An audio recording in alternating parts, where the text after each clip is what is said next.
Սաղմոս 62 Վստահություն Աստծո վրա Դավթի Սաղմոսը Հիրավի իմ անձը Աստծուն է սպասում, նրանից է իմ փրկությունը, նա է միայն իմ վեմն ու փրկությունը,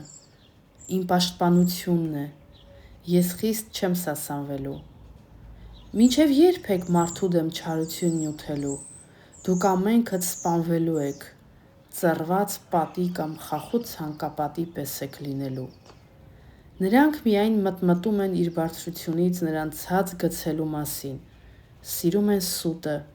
իրենց բերանով օրհնում են, բայց իրենց սրտով անիծում են։ Ով իմ անձ, միայն Աստծուն սպասիր, քանի որ նրանից է իմ ակնկալությունը։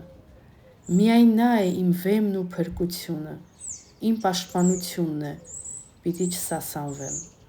Աստծուց է իմ փրկությունն ու փառքը,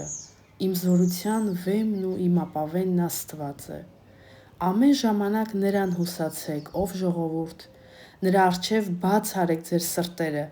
Աստված մեր ապաստանն է։ Արդարև հասարակ մարդիկ ունայնություն են, իսկ բարձրաստիճան մարդիկ ստություն։ Եթե կշեռքի վրա դրվեն, ամենքն էլ ունայնությունից թեթև կլինեն։ Կեղեքելու վրա հույս մի դրեք և կողոպուտով ունայն մի դարձեք։ Եթե հարստությունը շատանա, սրտներդ դրա վրա մի դրեք։ Մի անգամ խոսեց Աստված,